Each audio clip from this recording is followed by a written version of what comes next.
Alors que la source du Covid-19 doit encore être déterminée, les scientifiques semblent convenir d'un point. Plus de 70% de nouvelles maladies infectieuses proviennent d'animaux sauvages. Et pour cette raison précise, depuis l'épidémie de Covid-19, les députés chinois ont réagi rapidement pour combler les lacunes.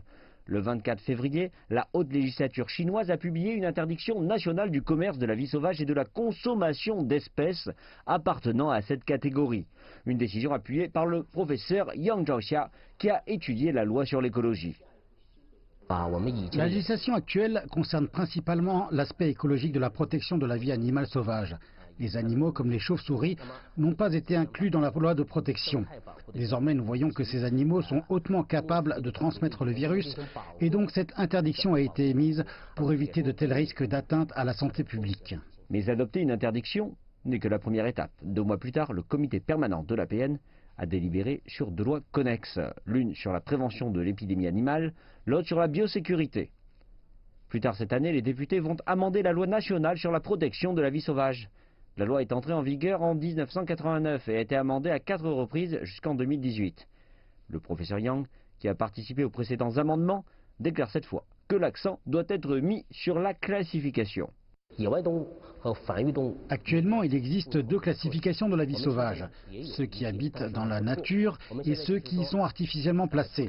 Mais cela n'est pas suffisant. Nous devons améliorer la classification en déterminant quels animaux en font partie et lesquels en sont exclus.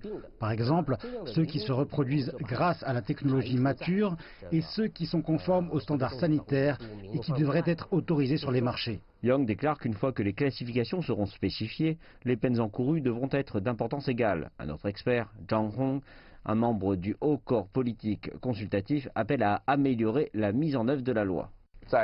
Il est crucial de travailler sur les détails, de renforcer strictement la mise en œuvre de la loi et de promouvoir la coopération interdépartementale. De plus, le public doit être impliqué pour superviser l'application de la loi et fournir des informations en cas de violation des règles. Alors que le monde continue de combattre la pandémie, les députés chinois recherchent des solutions légales pour stopper la transmission virale entre l'homme et l'animal. Une solution qui nécessite des détails et non pas une approche globale. Mais il faut également garantir la mise en œuvre pour lutter contre les crimes et autres violations. Le tout combiné pour protéger la santé publique.